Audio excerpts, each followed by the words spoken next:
E aí pessoal, tô de volta com mais um vídeo aqui no meu canal. E no vídeo de hoje eu vou responder uma pergunta que me fazem direto. Posso secar as minhas peças de papel machê na airfry ou no forno convencional?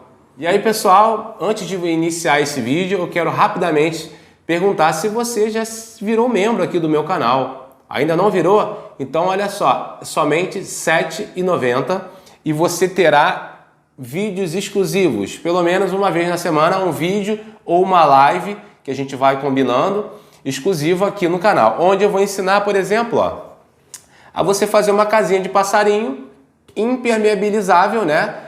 Que vai poder ficar no tempo, a você fazer uma massa, essa massa é exclusiva, hein? Que ela é uma massa de papel machê, com papel, óbvio, né? Só que ela pode pegar água, pode ficar no tempo. Isso você só aprende se você virar membro aqui do canal.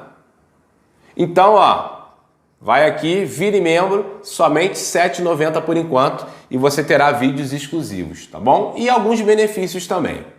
Então, assim, a gente vai desmistificar, né? Ou tentar responder as pessoas que me perguntaram isso, e eu vou botar a maneira que eu trabalho, que eu uso, tá? Primeiramente, posso utilizar a airfry para queimar as nossas peças, né? Para secar as nossas peças? Sim. Porém, nós temos que ter alguns cuidados, né? E temos também que ter algumas técnicas, né? Para a gente poder fazer isso. Primeiro, o que a gente tem que entender é o seguinte: a airfry, ela, diferentemente do forno convencional, a airfry ela esquenta, né? E solta, né? Um ar quente, né? Em cima dessa bandeja, dentro dessa bandeja aqui, fazendo com que esse ar circule ali dentro e o que está ali dentro sofra um calor muito forte.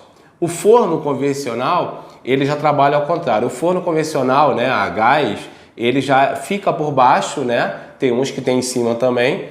E ele, aquela chama, né, fica acesa ali e vai esquentando o forno todo. Tá? Então nós temos duas maneiras, né, diferentes de usar, né? Primeiramente, a sua peça, o que nós temos que entender é o seguinte: a sua peça, ela não pode ser uma peça, obviamente, maior que dê dentro da bandeja de airfry, né? E segundo, quando a gente trabalha com a airfry ou com o forno, a gente não vai conseguir secar isso por completo. O que vai fazer, né, essa peça ficar seca por completo é o tempo, né? É o tempo que ela está no sol ou um dia após o outro. O que a gente vai fazer é fazer com que crie uma capa, né, na peça que fique seca, mas internamente ela ainda vai estar úmida. Essas duas pecinhas aqui foram secas hoje na airfry. Eu coloquei aqui que eu vou gravar um vídeo com meu filho utilizando essas pecinhas, porém elas não estão totalmente secas. Quando eu aperto aqui, eu ainda sinto que elas estão por dentro um pouco úmidas. E é normal. Por quê? Porque só vai secar com o tempo. Ah, mas eu posso ficar botando aqui na airfry até secar? Pode, mas vai demorar muito, vai gastar muita luz, né? E pode ser que a sua peça estoure, né? Pode ser que ela abra, que ela rache, tá? Então é isso que eu vou ensinar você a utilizar a airfry, que também você vai poder utilizar no forno convencional. É só você fazer da mesma maneira que vai ser feito aqui, no forno convencional vai dar o mesmo, tá? Bom, primeiro nós temos que entender que isso aqui é uma massa de papel. E papel com fogo não combina, né? Então, antes de mais nada, a airfry precisa ser regulada, né? Ela tem 80, 100, 160, 200 e por aí vai. Eu sempre trabalho com ela no 80, tá? Ou no máximo 120. Uma outra coisa é a espessura da minha peça. Tá vendo isso aqui? Essa espessura é muito grossa. Se for mais fino, a probabilidade de você secar na airfry ou no forno é muito maior. Então, assim, se a minha peça fosse mais fina, isso aqui já estaria totalmente seco. O que eu devo fazer, né? Quais peças eu devo utilizar para secar na airfry? Peças que, primeiramente, você precisa de rapidez, né? Por exemplo, tem peça eu faço muito passarinho para colocar no São Francisco que eu faço. Então eu coloco aqui, passarinho pequenininho, seca na hora, rapidinho. Agora, eu vou fazer uma escultura grande. Aí não é interessante você usar air fry. Você vai ter que usar realmente o sol, o dia a dia para secar, tá? Uma outra característica muito importante, o tempo que você vai colocar para secar. Nunca pegue uma peça, tá? Ó, aliás, eu tenho até aqui, ó. Acabei de secar na air fry, ó. Isso aqui são os relógios que eu vou gravar o vídeo sobre Salvador Dalí, né, que é a persistência da memória. Sequei na air fry. Tá seco? Não. Ainda falta como eu disse, secar ainda com o tempo, mas dá para eu trabalhar, dá para eu pintar, tá? Porque não vai alterar em nada. Aí o que eu faço aqui? A minha air fry, gente, não repare, porque essa air fry ela não uso mais como air fry para alimento, eu uso somente para isso. A minha air fry, ó, a bandeja é até diferente, isso aqui dentro, ó, enferrujou tudo. Essa air fry estava indo para o lixo. Então o que eu fiz? Eu adaptei uma outra bandeja aqui para reaproveitar. Aliás, se vocês quiserem depois até aprender, se a sua air fry estiver na mesma situação com a minha, ó, descascando aqui no fundo, isso aqui descascou também, se vocês quiserem depois aprender o que eu fiz aqui, só botar aí que eu ensino, tá? Então assim, o que eu faço? Passo um pouco de óleo, tá? Boto aqui, pego a peça, coloco aqui dentro, né? Ó, coloco a peça aqui dentro com um pouquinho de óleo. Por quê? Porque senão ela gruda, né, nessa bandeja. Coloco, boto 80 e venho aqui e coloco somente 5 minutos. Então eu vou em 5 em 5. Nunca coloco 10, 15, 30 minutos. Por quê? Pode sofrer um calor muito grande aqui dentro. Pode ser, que já aconteceu comigo, da peça abrir, estourar, né?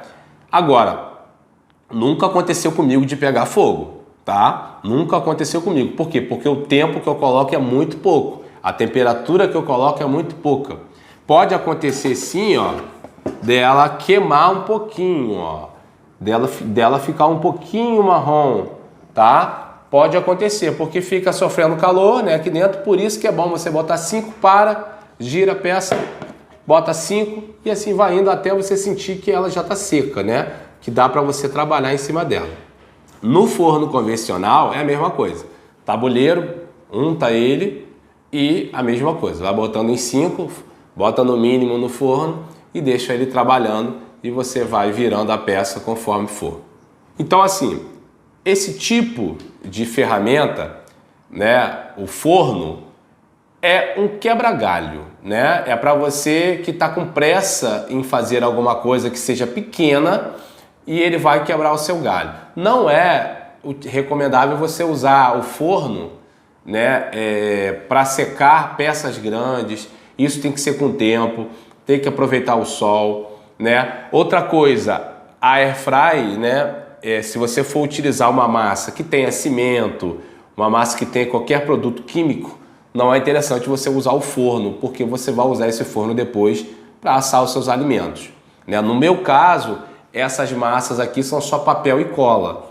Mas, como eu disse, eu não uso a air fry mais para alimento. Ficou realmente para eu fazer os meus experimentos com as minhas massas, tá? Mas também não teria problema nenhum você assar a sua peça que é só cola, papel e trigo na air fry. Isso não vai interferir em nada. A cola não é tóxica, né? O trigo muito menos e o papel muito menos. Então você pode utilizar e ainda fazer as suas receitas, né?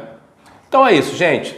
Antes de finalizar, vocês já viram no início do vídeo, eu estou agora com o programa de membros no canal, R$ 7,90 para você ter peças exclusivas, não só de papel machê, mas também das minhas outras artes, tá? Um valor muito simbólico. Se você quiser e puder ajudar o canal, seja membro. E aquilo que eu sempre falo, a pessoa que vira membro, só mandar um e-mail para mim com o seu telefone que eu vou adicionar você lá no nosso grupo, tá? Para a gente poder trocar as ideias, um grupo exclusivo para membros. Muito obrigado por você ter assistido esse vídeo até o final e até o próximo vídeo.